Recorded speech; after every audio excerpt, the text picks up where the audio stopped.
Hello, welcome to lecture 19 of game theory. This is the seventh week of the semester.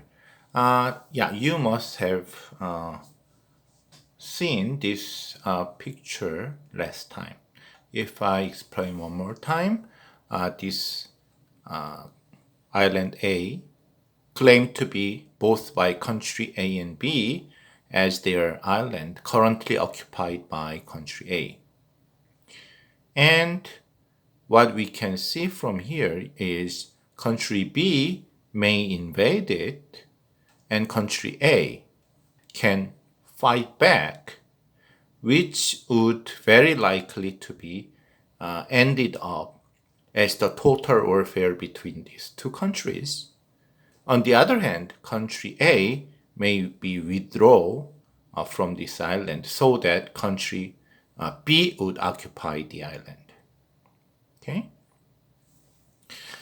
And in this situation, the withdrawal is easier for country A because country B invaded country A, total warfare.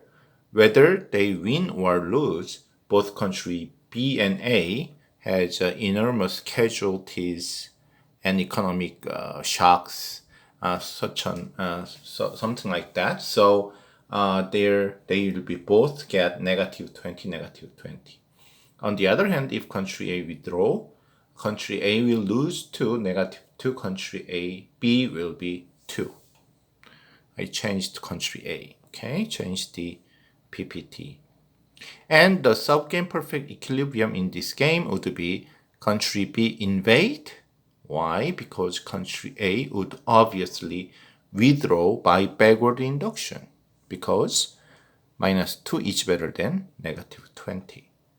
And knowing that country B would know if I invade, country A would withdraw. As a result, country B would get 2 and compared to do nothing and negative 2. 2 is better than negative 2.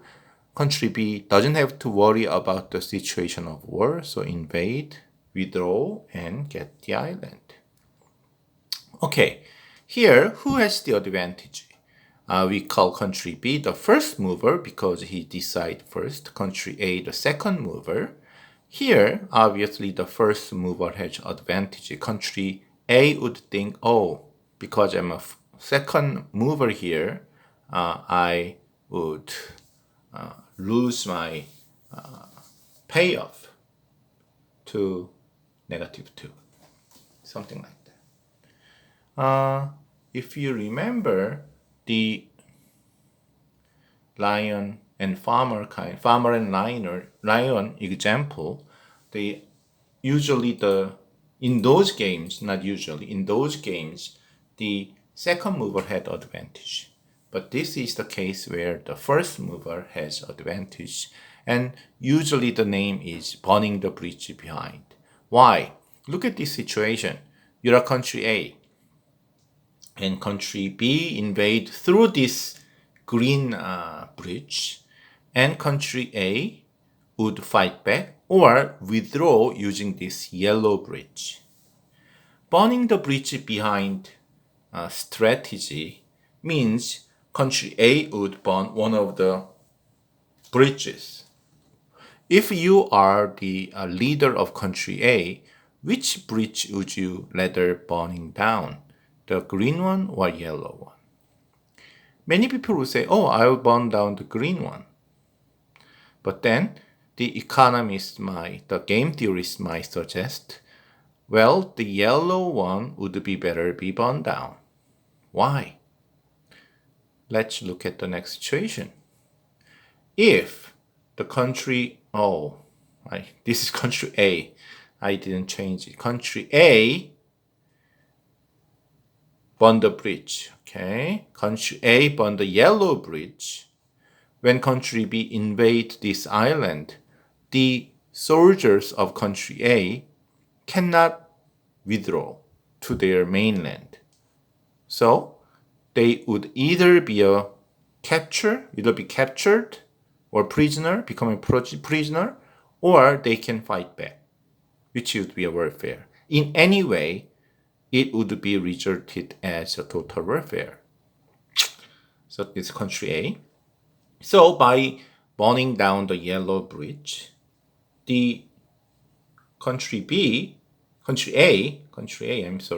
A cannot withdraw. So from country B's point of view, wow, they cannot withdraw, meaning automatically warfare. Who would be the last mover here? Because burning the bridge behind first country A, so country A is not the second mover, now he became a first mover. As a result, country B would be the second mover. The second mover's point of view, if I invade, total warfare, because country A cannot withdraw, country B would get -20. If do nothing, -2. Which would you choose? -2 is better than -20. So country A, country A put himself into a situation that it cannot withdraw.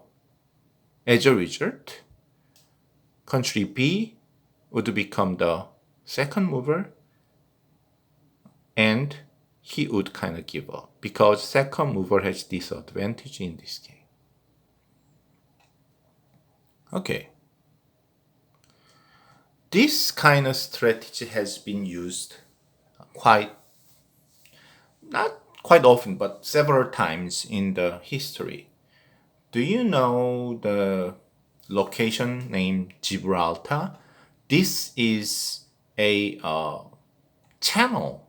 This is the southernmost area of Spain, okay? And right now, it's not the Spanish territory, it's British territory because it's such an important real estate that the Britain want to insist its ownership. So that any ship out of this Mediterranean Sea into the Atlantic Sea would get through it, Gibraltar Channel, under the inspection of the British Army. Okay?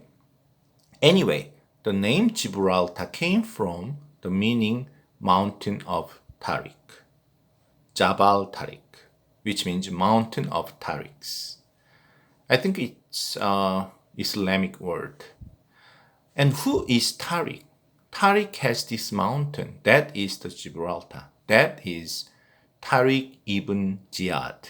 It's a Muslim general who started from Africa,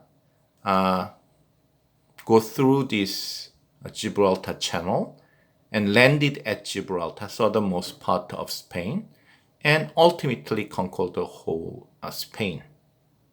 Quite a big land. And what he did is he, of course, used a boat to come to Spain from Africa.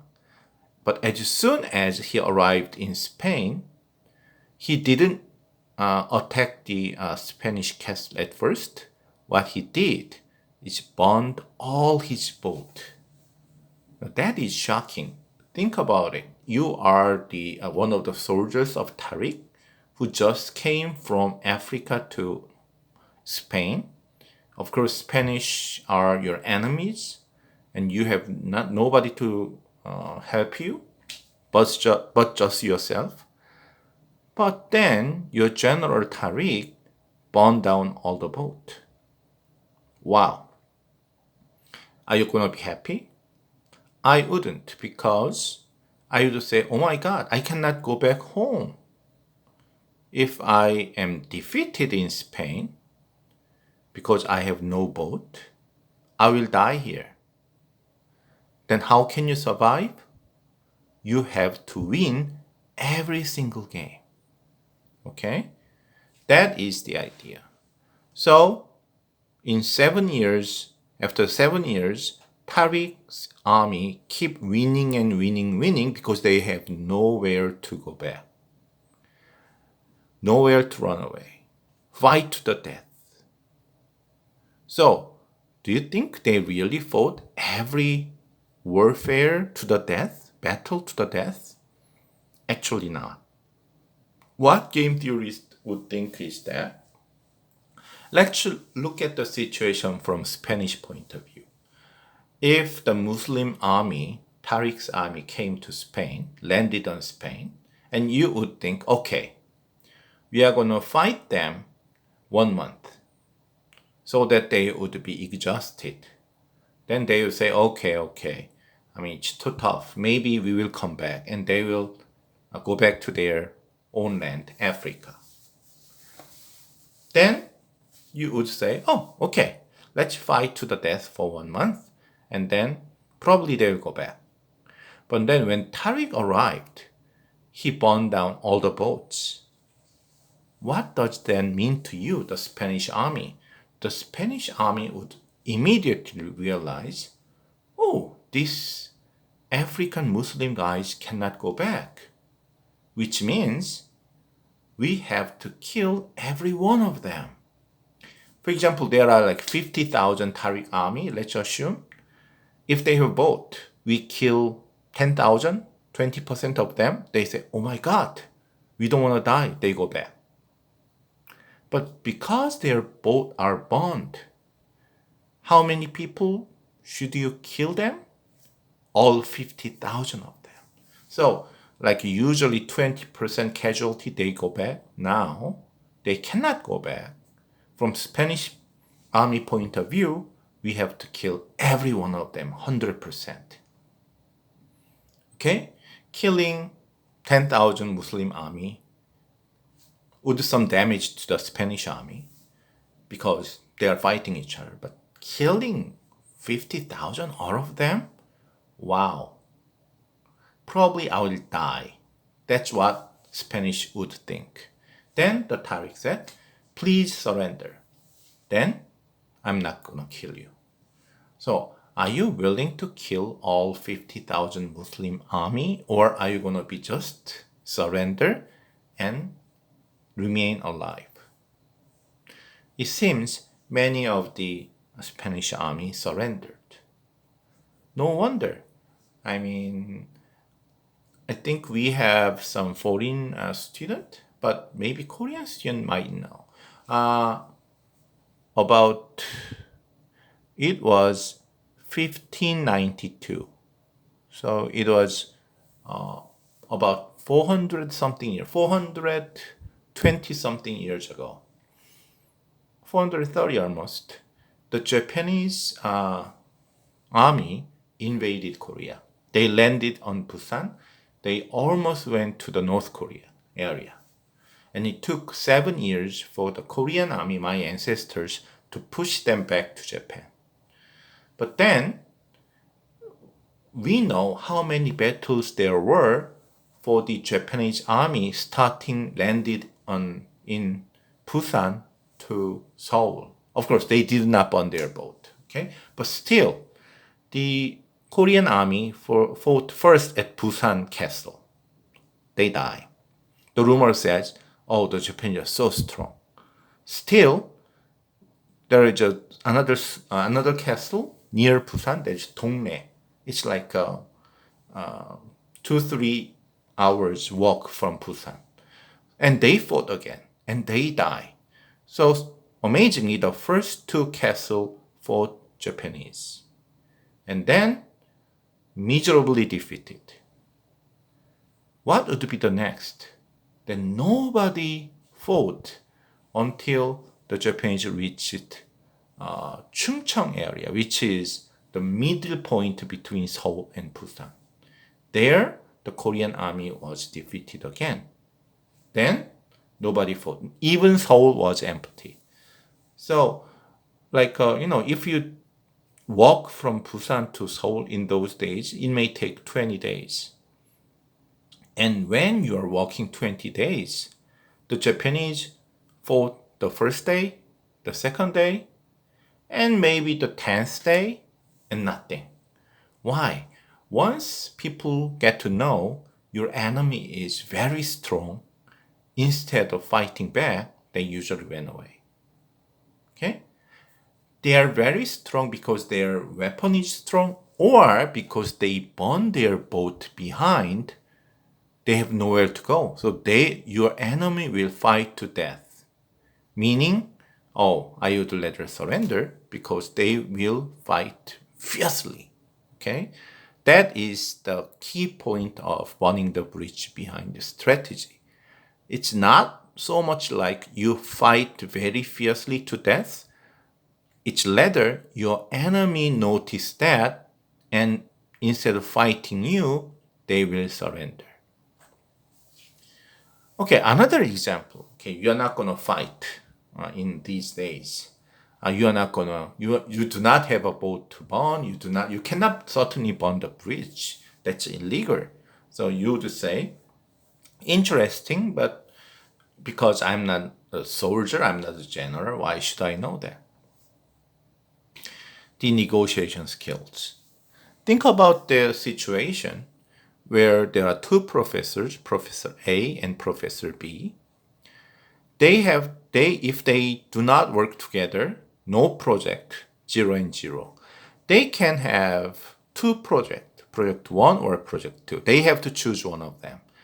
If they choose project 1, Professor A gets, let's say, 10 million.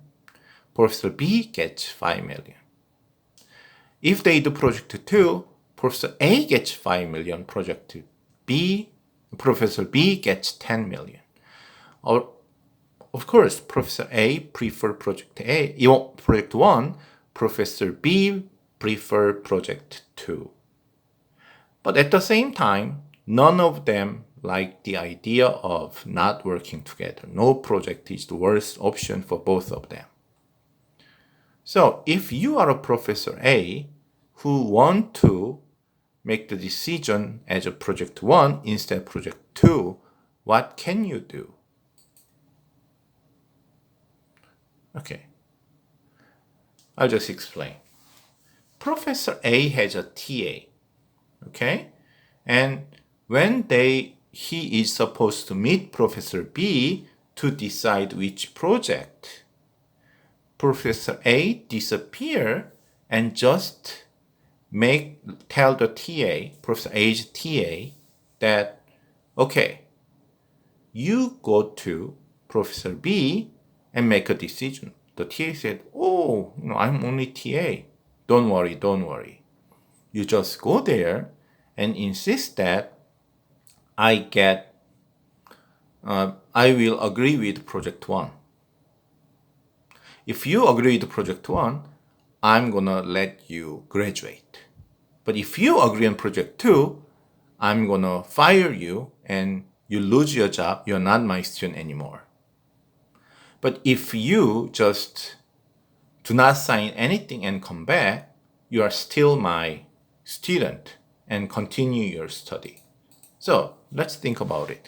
Professor A told his TA, of course, the professors are kind of God and president and father and mother together for the TA.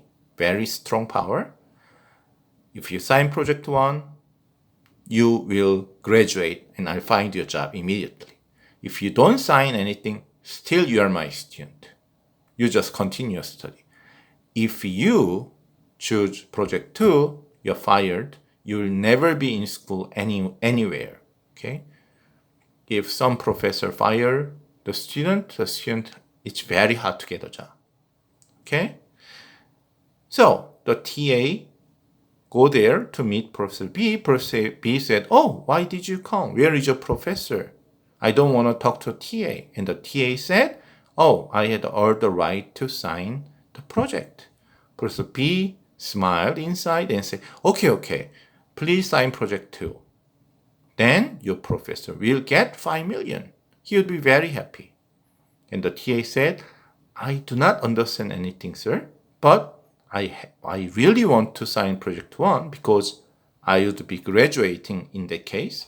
But if that's not the case with you, then I'm quite happy not to sign anything. But if I sign project 2, I'll be fired. So that's something, this yellow one is something that I can never do. Now, Professor B's point of view, as long as talking to this TA and Professor A has disappeared, and you have to find out Professor A in a couple of hours. If you don't, then both projects would be gone. And the rumor said Professor A went to Amazon River or something, never be found. He will come back next week. So Professor B, because of the TA sent by Professor A, has only two options. Project A and get